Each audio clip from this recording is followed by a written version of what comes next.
여러분 안녕하십니까? 11월 7일 굿모닝 MBN 시작합니다. 먼저 오늘의 주요 뉴스입니다.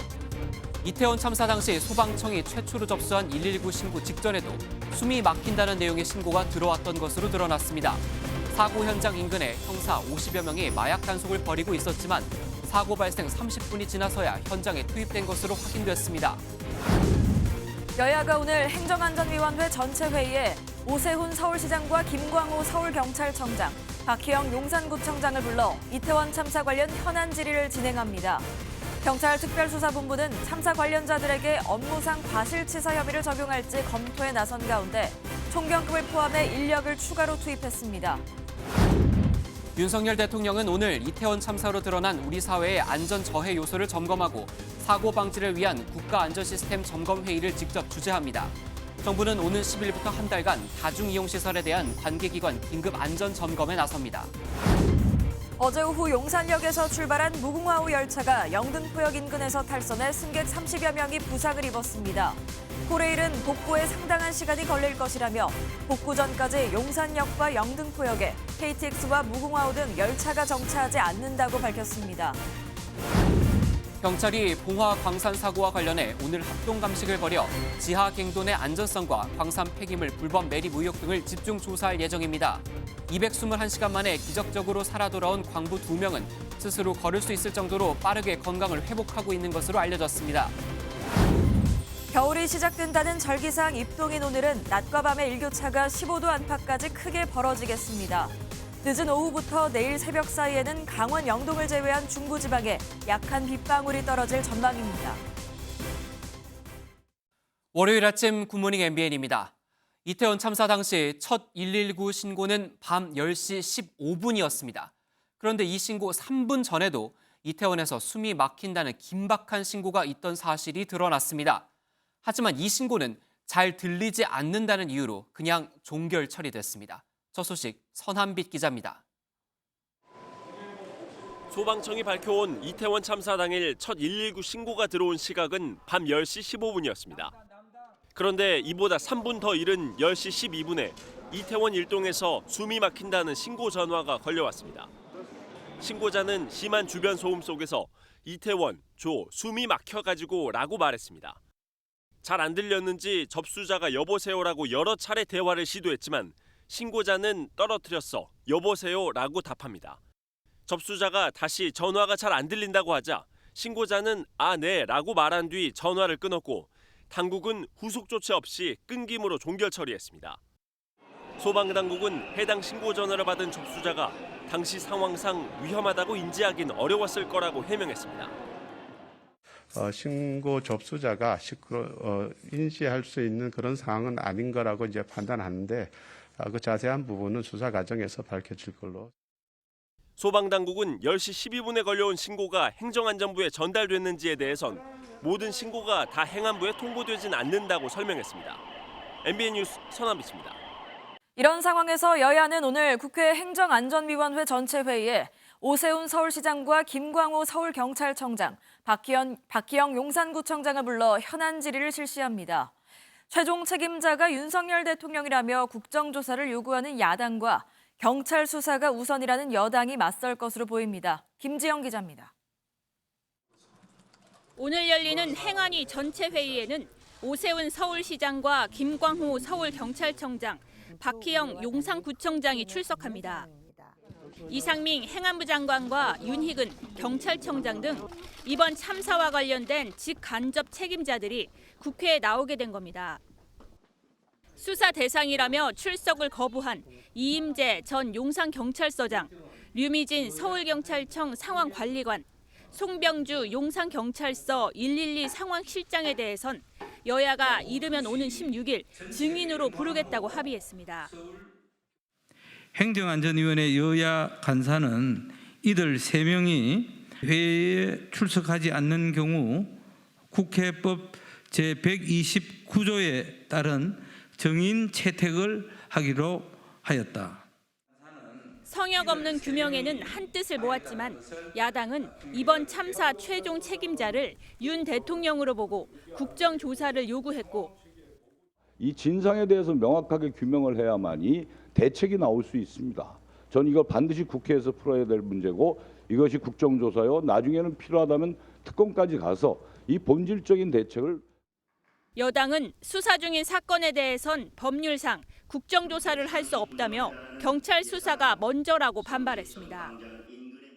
국정조사를 실시하더라도 수사에 방해만 될 뿐 제대로 된 조사가 이루어지기 어렵고 그저 정쟁으로 흐를 것입니다.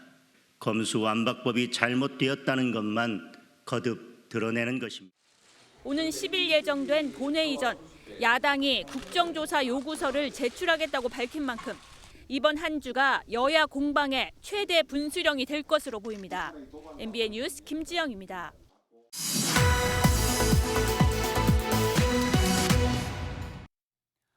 이태원 참사 당일 각 기관이 어떻게 대응하고 움직였는지, 문제점은 없던 건지 뉴스 돋보기에서 조금 더 짚어보겠습니다. 김태형 기자 나와 있습니다. 어서 오십시오. 네, 김 기자, 앞선 리포트 내용처럼 참사 당시 마약 단속을 위해서 그 근처에 형사들이 대기를 하고 있었잖아요. 정확히 어디에 있었습니까? 네, 당일 이태원역 일대엔 마약 단속을 위해 형사 50여 명이 있었는데요. 정확히 어디에 있었는지 지도로 설명드리겠습니다. 예. 사고 지점 바로 앞뒤 도로에서 순찰이 이뤄졌고 녹사평역 등 인근에서도 형사들이 대기하고 있었는데요. 네네. 형사들이 현장에 투입된 시간이 오후 8시 50분쯤이었고 9시 반엔 대형 인파를 분산시키기 위한 활동을 했습니다. 그런데 정작 사고인지는 최초 소방신고로부터 약 30분 뒤인 10시 44분에나 이뤄졌습니다. 예. 비록 다른 업무를 하고 있었다고는 하지만 인근에 있던 것에 비해 실제 사고인지가 너무 늦지 않았느냐는 의구심이 드는 대목인데요. 앞으로 수사나 감찰을 통해 더 밝혀져야 할 내용입니다. 예, 그렇군요. 또 용산경찰서에서 헬로윈 기간에 안전사고가 우려된다고 작성한 보고서가 삭제가 됐고 이 보고서를 작성한 직원에 대해서 조직적인 회유 의혹도 불거졌어요. 어떤 내용입니까? 네, 그렇습니다. 해당 보고서는 용산경찰서 정보과 직원들이 만들었는데요. 그렇군요. 보고서엔 헬로윈을 앞두고 이태원에 인파가 몰려 안전사고가 우려된다는 내용이 담긴 것으로 전해졌습니다. 네. 이 보고서가 상부에 전달되지는 않았는데 참사 이후에 모두 삭제됐습니다. 용산경찰서는 규정에 따라 삭제했다는 입장이지만 보고서를 작성했던 직원을 상대로 조직적인 회유 작업이 있었다는 의혹이 나오고 있습니다. 이태원 참사 특별수사본부가 용산서 압수수색 과정에서 이런 정황을 포착했는데요. 네. 용산서 정보과 간부들이 정보관들의 안전사고 관련 보고를 묵살한 책임을 피하기 위해 증거인멸을 시도한 것으로 보고 구체적인 경위를 파악할 계획입니다. 네, 이태원에 설치되어 있는 CCTV로 사고 당시 순간을 확인할 수 있었지만 빠른 초동 조치가 안 됐던 부분도 지적이 나오고 있습니다. 이 부분은 어떻습니까? 네, 용산구청 관제센터에서는 CCTV를 통해 이태원 일대를 24시간 볼 수 있습니다. 예. 물론 참사가 있던 당일도 근무자가 현장을 비추던 CCTV를 보고 있었지만 행정안전부의 참사와 관련한 보고가 이루어지질 않았다고 합니다. 예, 그랬군요. 규정에는 관제실 요원이 비상 상황 시 경찰이나 행안부에 전달하게 돼 있지만 지켜지지 않은 겁니다. 당시 근무자는 일지의 화질이 좋지 않아 먼 거리 식별이 어렵다는 말을 남긴 것으로 알려졌는데요. 결국 10시 15분쯤 첫 신고를 받은 소방청이 10시 28분에 서울시, 10시 29분에 용산구, 10시 48분에 행안부로 상황 발생을 전달했습니다. 행안부는 10시 53분에 서울시와 용산구의 상황 관리를 지시했습니다. 네, 어제는 한덕수 국무총리가 모든 안전관리 매뉴얼을 재점검하겠다고 밝혔고 오늘은 윤석열 대통령이 회의를 주재를 한다면서요. 네, 맞습니다. 어제 한덕수 총리가 중앙재난안전대책본부 회의를 주재하면서 앞으로 한 달간 다중이용시설에 대한 관계기관 합동 긴급 안전점검을 실시하겠다고 밝혔죠.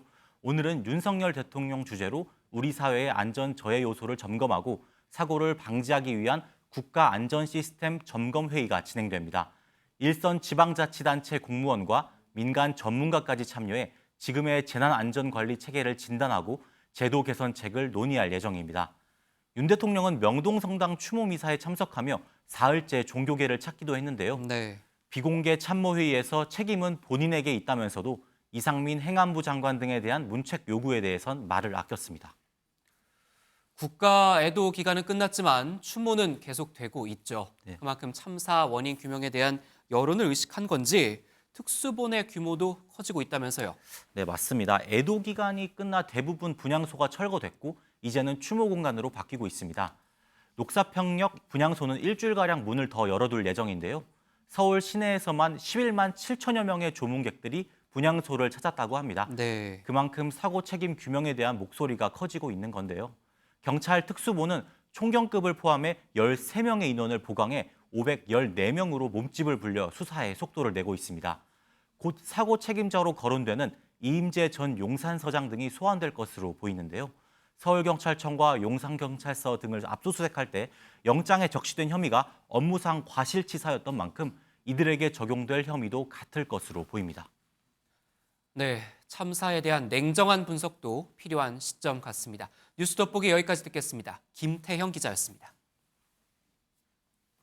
사고 현장에서 발견된 물건은 유족들에게 아주 소중한 유품이죠. 장례를 마친 유족과 부상자들이 물건을 찾으러 유실물센터를 찾고 있는데 유독 귀금속과 지갑은 찾기 어렵다고 합니다. 주진희 기자입니다. 최선을 다하는 아들이 자랑스럽다고 보낸 마지막 메시지를 끝내 읽지 못한 아들이 남긴 유품은 단촐했습니다. 아버지 김응선 씨가 찾은 건 신발 한쪽과 재킷 정도였습니다. 아들이 품 안에 지니고 있었을 지갑은 보이지 않았습니다. 그 안에 이제 딴 거는 중요한 건 없는데 그래도 유품이니까 좀 찾았으면 좋겠습니다. 집사람이 유실물을 이제 찾고 싶어 하는 심정이니까. 경찰은 참사 현장에서 가방 124개, 옷 258벌 등을 수거했습니다.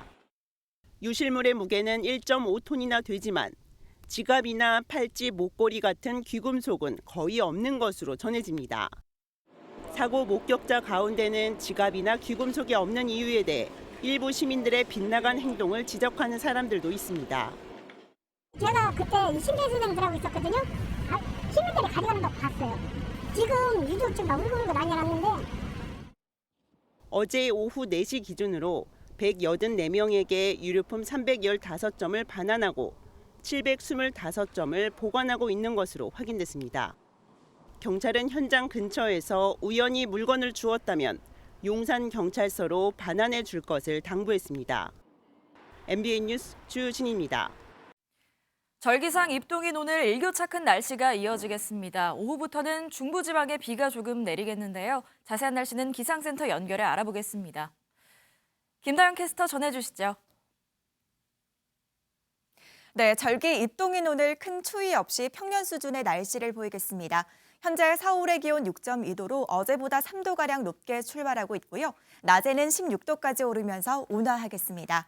당분간 추위 걱정은 없겠지만 크게 벌어지는 일교차에는 유의하셔야겠습니다.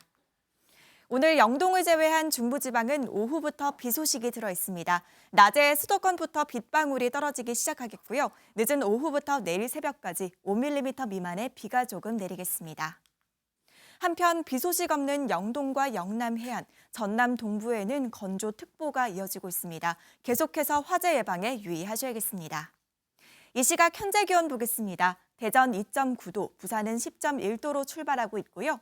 낮 기온은 대전 17도, 광주와 부산은 19도까지 오르면서 일교차가 극심하게 벌어지겠습니다. 날씨였습니다.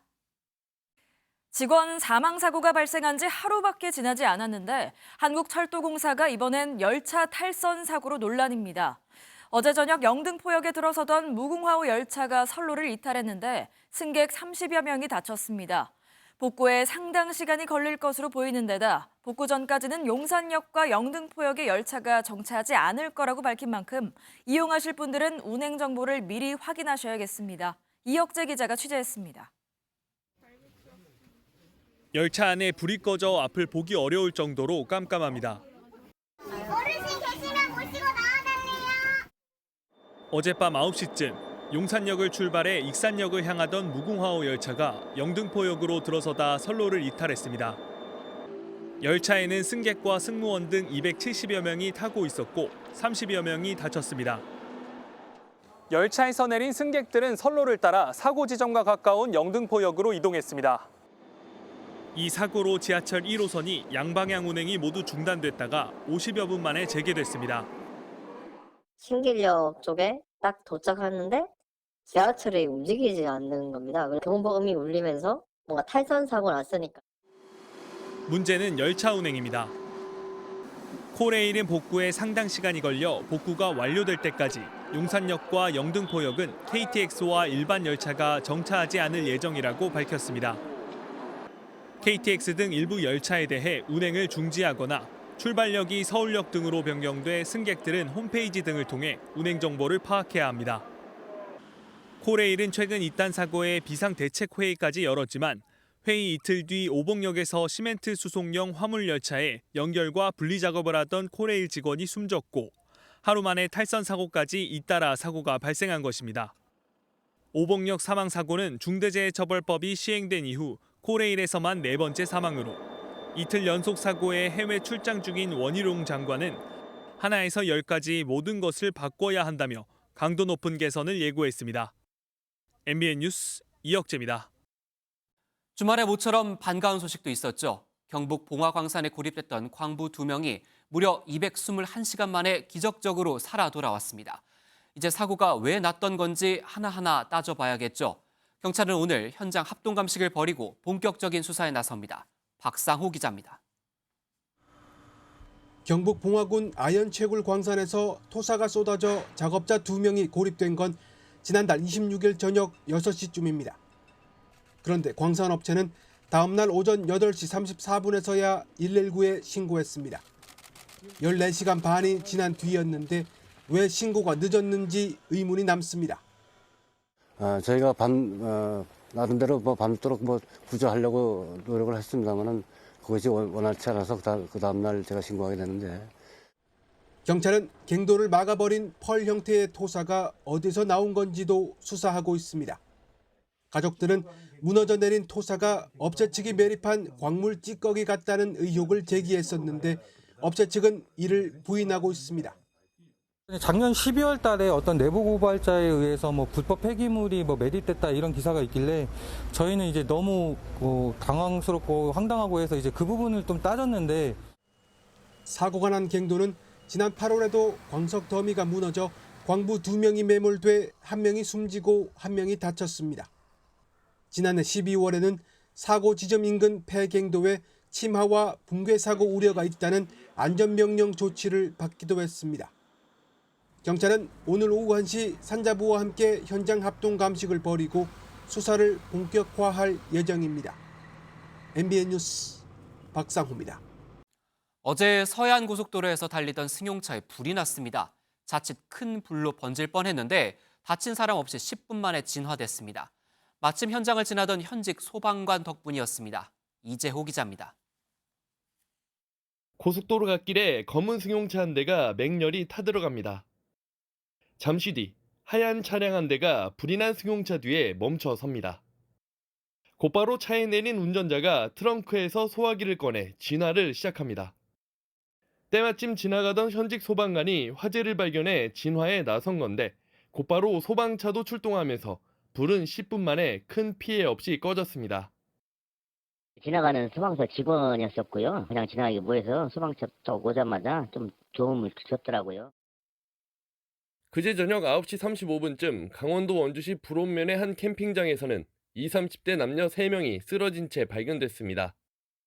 이 중 30대 여성이 숨지고 나머지 20대 남성 2명도 치료를 받고 있습니다. 경찰은 일산화탄소 중독 추정 사고로 보고 정확한 원인을 조사하고 있습니다. 어제 새벽 3시 반쯤 인천대교 위에서 20대 남성이 바다로 떨어졌습니다. 신고를 받고 출동한 해경이 1시간 5분 만에 해당 남성을 구조해 병원으로 옮겼지만 숨졌습니다. 앞서 그제 오후 1시 20분과 50분에도 30대 남성과 50대 남성이 바다로 떨어져 숨을 거뒀습니다. 인천대교에서는 투신 사고가 꾸준히 발생해 추락 방지용 안전 난간 등 예방 대책이 필요하다는 지적이 나오고 있습니다. MBN 뉴스 이조입니다. 우리 해군이 일본 해상자위대 관함식에 7년 만에 참석했습니다. 우길기 논란이 있었지만 정부는 한미일 안보 협력을 고려한 결정이었다고 설명했습니다. 정태진 기자입니다. 빨간 우길기 문양에 깃발을 단 일본 호위함 이즈모함이 보입니다. 일본이 주최하는 국제 해상 사열 의식인 국제 관함식의 모습입니다. 우리 해군은 전투함 대신 길이 190m, 배수량 11,000톤급의 최신의 군수 지원함인 소양함을 보냈고 12개국 중 9번째로 항해했습니다. Next is from Korean Navy, the Soyan supply ship. She's here for the first time since her last visit in 2015.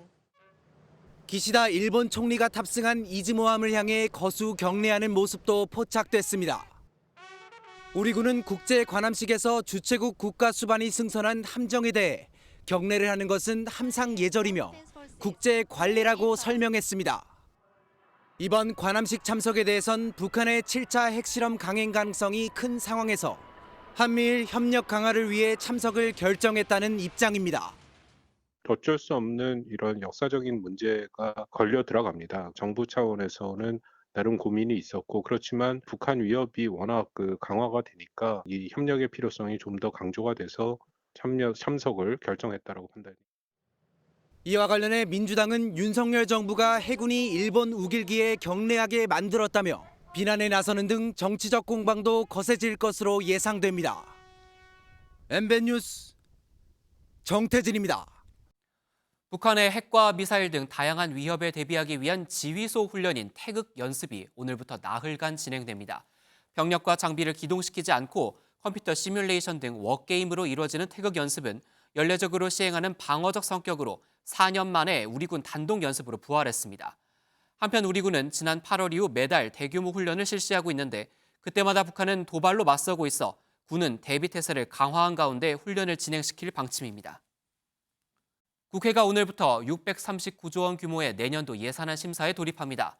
민주당은 대통령실 이전 등 권력기관 예산 5조 원의 삭감을 주장하고 국민의힘은 민주당 주장이 정쟁을 심화시킨다며 재정 건전성 회복을 우선시하고 있는 만큼 민생, 경제, 안전 예산 확충 등을 둘러싸고 여야가 논쟁을 벌일 것으로 보입니다. 한편 예결위는 8일까지 종합정책 질의를 마친 뒤 10일과 11일에는 경제부처 심사, 14일과 15일엔 비경제부처 심사를 진행합니다. 우리나라는 세계에서 가계대출 비율이 가장 높은 나라입니다. 이런 상황에 금리가 치솟으면서 서민들은 이자 부담에 비명을 지르고 있죠. 그래서 당정이 추가 대책을 내놨습니다. 박규원 기자가 그 내용을 설명해 드립니다. 미 연준이 4회 연속 자이언트 스텝으로 금리를 크게 올리면서 한국은행의 추가 빅스텝 단행이 유력해졌습니다. 이에 따라 국내 가계대출 금리 상단은 내년 상반기 연 9%에 육박할 것으로 예측됩니다.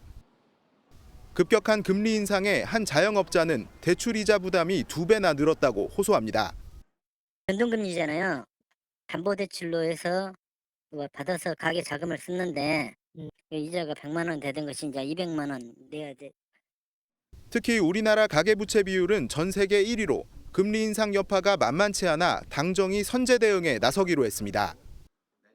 금리가 0.5% 인상될 때마다 12조 2천억 정도 이자 부담을 발생시킨다고 하니까 서민 가게들, 특히 민생에는 아주 힘든 그런 이자 부담을 지우는 그런 상황이 되었습니다.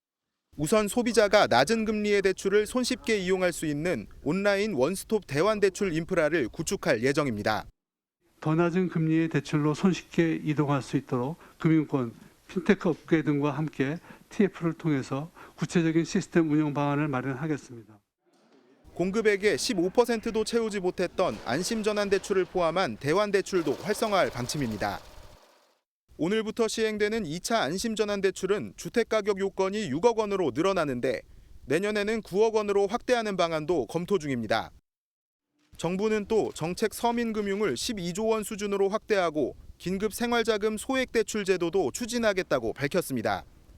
MBN 뉴스 박규원입니다. 코로나19 7차 재유행 우려가 커지고 있는 가운데 오늘부터 18세 이상 성인을 대상으로 한 개량 백신 접종이 시작됩니다. 오미크론과 BA1 등 다양한 변이에 대응할 수 있는 백신인데 방역당국은 고위험군에 적극적인 접종을 당부했습니다. 조동욱 기자입니다. 어제 0시 기준 코로나19 신규 확진자는 3만 6천 명대로 지난주와 비교해 약 2천 명, 2주 전과 비교하면 1만 명가량 증가했습니다. 일요일 확진자로 놓고 보면 9주 만에 최다 수치입니다. 전주 대비 증가세가 3주 연속 이어지고 있는 상황인데 방역당국은 7차 유행이 본격화하면 하루 확진자가 최대 20만 명까지 나올 수 있다고 분석했습니다. 근데 실제 저희들이 한 18만 정도 발생이 있었습니다. 근데 지금은 그 예상치가 20만 정도라는 말씀입니다. 방역 당국이 예측한 겨울철 재유행이 임박했다는 평가가 나오고 있는 가운데 오늘부턴 18세 이상 성인을 대상으로 한 오미크론 변이용 개량 백신 접종도 시작됩니다. 이전까진 60세 이상 고령층을 대상으로 접종이 이뤄졌지만 오늘부턴 사전 예약을 했다면 성인 누구나 개량 백신을 맞을 수 있습니다. 화이자나 모더나 등 mRNA 방식의 백신이 아닌 유전자 제조업 방식의 노바백스나 스카이코비언을 선택한 성인들의 추가 접종 역시 오늘부터 시작됩니다. 방역 당국은 현재 다양한 변이가 나타나고 있고 겨울철 재유행이 다가오고 있는 만큼 적극적인 백신 접종이 필요하다고 당부했습니다. MBN 뉴스 조동욱입니다.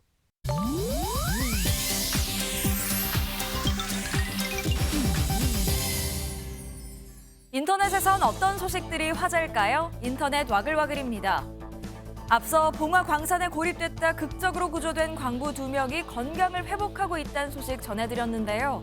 이들이 커피 믹스 30봉지로 무려 221시간을 버텼다는 소식에 영국 BBC도 주목했습니다. 한국 광부들 지하에서 9일 동안 커피로 살아남았다는 제목으로 기사를 내며 이들의 생존 소식을 자세히 전했는데요. 대부분의 믹스커피는 탄수화물과 당 성분이 많이 들어 열량이 다소 높은 편이죠. 여기에 카페인이 함께 작용해 단시간에 에너지를 내는 데 도움을 주기 때문에 직장인이나 등산가, 고된 일을 하는 작업자에게 필수품처럼 여겨지기도 하는데요. 이번에는 고립된 광부들의 생명을 살리는 비상식량의 역할을 아주 톡톡히 한 것 같네요. 최근 멤버 진의 자진 입대 소식으로 화제를 모으기도 했던 그룹 방탄소년단이 최근 10년간 미국 빌보드의 메인 차트인 핫100 1위에 가장 많은 곡을 올린 아티스트가 됐습니다. 빌보드는 최근 공식 SNS로 방탄소년단이 드레이크, 아리아나 그란데, 테일러 스위프트, 저스틴 비버를 제치고 최근 10년간 가장 많은 1위 곡을 보유한 아티스트가 됐다고 전했는데요. 지난 2020년 다이너마이트를 시작으로 세비지 러브의 리믹스 버전, 라이프 고우스 온, 버터, 퍼미션 투 댄스, 마이 유니버스 등 6곡으로 총 17회 핫100 정상을 찍었습니다. 역대 가장 많은 1위 곡을 가진 가수는 비틀즈로 총 22곡을 올렸다고 하는데요. 21세기 팝 아이콘으로 꼽히는 방탄소년단이 이 대기록을 깰 수 있을지 기대해 보겠습니다. 영국 런던에서는 거대한 구슬이 도로 위를 잇따라 굴러가는 아찔한 일이 벌어졌습니다. 도로를 따라 튀어오는 커다란 은색 공 하나. 하마터면 바로 옆을 지나가던 차량을 덮칠 뻔했는데요. 또 다른 공은 가로등을 들이받고 은색 포장이 산산조각 나기도 했습니다. 실은 영국의 한 밴드가 새 앨범을 홍보하려고 광장에 설치했던 조형물이었는데 강풍에 그만 뿔뿔이 흩어져 날아가 버린 거죠. 작품을 설치한 지 불과 하루 만에 벌어진 일. 해당 밴드의 멤버도 운이 나빴다며 아쉬운 마음을 드러냈지만 화제성 하나만큼은 제대로였겠네요. 인터넷 와글와글이었습니다. 불법 정치 자금을 받은 혐의로 구속된 김용 민주연구원 부원장이 이르면 오늘 재판에 넘겨집니다. 민주당 이재명 대표의 또 다른 최측근인 정진상 당대표실 정무조정실장에 대한 수사도 속도를 내고 있습니다. 박자은 기자입니다.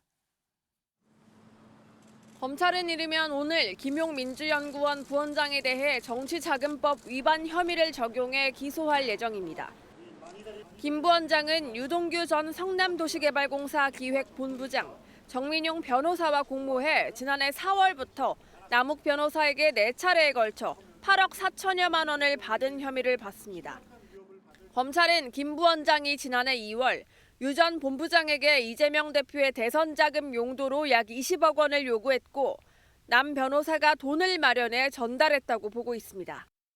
하지만 김 부원장은 검찰이 무리한 수사를 벌인다며 모든 혐의를 부인하고 있습니다. 검찰은 유 전 본부장이 제출한 돈 상자가 실제 전달 수단이 맞는지 검증했고 저는 전달받은 상자입니다. 전달받은 네. 돈 전달 시기가 적힌 메모와 주차장 차량 출입 기록, 돈 전달 가방의 실체 등 다수의 증거를 확보했습니다. 남 변호사와 유 전 본부장 정 변호사의 진술도 모두 일치하는 것으로 알려졌습니다. 정치자금법은 공여자도 처벌하는 만큼 검찰은 유 전 본부장과 정 변호사도 기소할 것으로 보입니다. 한편 성남FC 후원금 의혹으로 출국 금지 상태인 정진상 실장에 대해서도 수사에 속도가 붙었습니다. 정 실장은 2014년 성남시 정책실장일 때 유 전 본부장에게 5천만 원을 받고 2020년 경기도 정책실장일 땐 4천만 원을 받은 혐의를 받는데 검찰은 계좌를 추적하고 있는 것으로 알려졌습니다. MBN 뉴스 박자은입니다.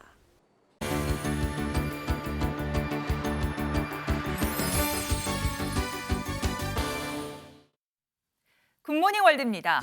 체코 프라하의 운치 있는 공원에서 특이한 레이스가 펼쳐졌습니다. 복장도 심상치 않은 사람들이 옛날식 자전거를 타고 기술을 뽐낸 건데요. 특유의 예스러움이 돋보이는 자전거네요. 같은 자세로 멋지게 출발하는 사람들. 전통 복식을 갖춘 사람들이 특이한 자전거를 타고 질서 있게 달리는데요. 균형을 잡기도 어려워 보이는 이 자전거는 큰 앞바퀴에 아주 작은 뒷바퀴를 특징으로 하는 페니파딩 자전거입니다. 요즘의 모습과는 많이 다른 1870년쯤 개발된 초기의 자전거 모델입니다. 오늘날 자전거는 이 구형 모델을 기반으로 만들어졌다는데요. 참가한 사람이나 구경 온 사람이나 함께 즐길 수 있는 날이었다네요. 네덜란드의 공항 활주로에 기후 활동가 수백 명이 몰려와 전용기들의 이륙을 방해하는 일이 벌어졌습니다. 이번 시위는 이집트에서 개막하는 제27차 UN 기후변화협약 당사국 총회를 하루 앞두고 벌어졌습니다. 유럽의 허브 공항으로 꼽히는 암스테르담 스히플 공항에 빨간 옷을 입은 사람들이 담장을 넘습니다. 사람들은 한 비행기 앞에 몰려앉아 이륙을 방해하는데요. 기후변화 대응운동을 펼치는 수백 명의 시위대가 환경오염의 주범으로 무분별한 항공기 사용을 지목하면서 공항의 전용기 구역을 점거했습니다. 불필요한 단거리 비행이나 전용기 사용을 막고자 이런 기습 시위를 벌인 건데요. 이 운동가들에 따르면 스히플 공항은 네덜란드에서 이산화탄소 배출이 가장 많은 곳이라네요. 인도의 한 작은 마을에 메시와 네이마르의 전신 패널이 등장했습니다. 이 패널들은 경쟁하듯 배치됐다는데요. 무슨 일일까요? 인도의 한 강가에 축구계 슈퍼스타가 등장했습니다. 브라질의 네이마르, 아르헨티나의 메시가 그 주인공인데요. 곧 개최될 카타르 월드컵을 맞아 이런 커다란 전신 패널이 설치된 겁니다. 처음 30피트 높이로 세워진 메시의 패널이 SNS에서 퍼져 브라질 팬들이 재빨리 40피트 높이의 네이마르를 만들어 놓았다는데요. 월드컵 트로피인 피파컵도 세워졌습니다. 곧이어 포르투갈 팬들이 호날두의 전신 패널도 만들어 놓을 예정이라네요. 굿모닝 월드였습니다. 예전보다는 줄었지만 여전히 성인 5명 중 1명은 담배를 피우는 걸로 나타났습니다. 각종 질병과 사회적 비용을 발생시키는 만큼 정부가 다양한 금연 정책을 실시하고 있는데요. 매년 1,000원에서 2,000원 정도 담배값을 올리면 흡연율을 5% 미만으로 떨어뜨릴 수 있다는 연구 결과가 나왔습니다. 최희지 기자가 취재했습니다. 담배 맛있습니까? 그 독약입니다. 20년 전 폐암에 걸렸던 고 이주일 씨가 금연 광고에 나선 모습입니다. 파장은 컸고 금연 신드롬도 일으켰습니다. 하지만 다양한 전자담배가 출시되면서 여러 종류의 담배를 피우는 사람이 늘어나는 등 여전히 흡연 공간은 북적입니다. 전자담배로 넘어간다든지 액상형 담배로 삶이 이렇게 반복되면 계속하면 되지 않을까. 국내에서는 3년 전 흡연율을 5% 미만으로 낮추는 담배 종결전을 선포했습니다. WHO에서 유행병으로 규정한 흡연, 우리 정부의 1차 목표는 흡연율 15% 이하입니다. 국내에서 금연 정책이 시행된 지 20년이 훨씬 넘었는데요. 국내 흡연율은 꾸준히 줄어 98년 35%에서 20년 20%로 감소했습니다. 금연의 가장 효과적인 방법은 담배 가격을 올리는 겁니다. 질병관리청은 매년 20% 이상 약 1,000원에서 2,000원 정도 담배값을 올리면 정부가 설정한 담배 종결전이 가능하다고 발표했습니다. 흡연자들의 생각은 어떨까요? 2배 이상 돼야 되지 않을까요? 지금도 좀 끊을 생각이긴 한데 그렇게 되면 못 될 것 같아요. 실제 지난해 초 보건복지부가 담뱃값을 8,000원까지 인상하는 계획을 밝혔다가 여론의 반발로 무산된 바 있습니다. 흡연은 각종 암을 유발하는 만큼 금연을 위해서는 담뱃값 인상 외에도 연령을 높이거나 니코틴 함량을 제한하는 등의 다른 대책이 병행돼야 한다는 지적입니다. MBN 뉴스 최희지입니다. 상임지 휘자 없이 단단한 앙상블로 빛나는 명문악단 유럽 챔버 오케스트라가 4년 만에 두 번째 내한 공연을 합니다. 베토벤을 치열하게 탐구한 피아니스트 김선욱과 함께 베토벤의 곡으로 위안을 전하려고 합니다. 김문영 기자가 리허설 현장에 다녀왔습니다. 공연장에서 쉽게 못 보는 악기, 베토벤이 살던 때의 내추럴 트럼펫이 정밀한 소리를 냅니다. 작은 팀파니도 동원해 소규모 오케스트라에서 각 악기들의 소리가 묻히지 않게 했습니다. 유럽 각국의 오케스트라 수석 단원 등으로 구성된 유럽 챔버 오케스트라가 두 번째 내한 공연에서 올 베토벤 프로그램을 선보입니다. So the first one is purely Beethoven with his maybe the best symphony number 7, and the second program is also a little bit around Beethoven, but Beethoven looking ahead and influencing the romantic music, and Mendelssohn is early. 지휘자 키릴 카라비츠는 지난 2009년 첫 만남 이후 피아니스트 김선욱과 매우 각별한 사이. 내가 어떤 말을 해도 다 이해하고 도움을 줄 수 있을 것 같은 느낌, 그리고 위로를 해줄 수 있을 느낌. 이번 프로그램을 먼저 제안한 김선욱은 베토벤 피아노 협주곡과 피아노 소나타 전곡을 연주했고 베토벤 하우스의 소장품 사용 자격도 갖춘 명실상부 베토벤 스페셜리스트입니다. 공연을 앞둔 우크라이나 출신 지휘자 카라비츠는 키이우에 남은 가족을 생각하면 힘들지만 음악은 마음에 안정감을 준다며 김선욱과 함께 음악을 통해 위안이 되고 싶다고 밝혔습니다. MBN 뉴스 김문영입니다.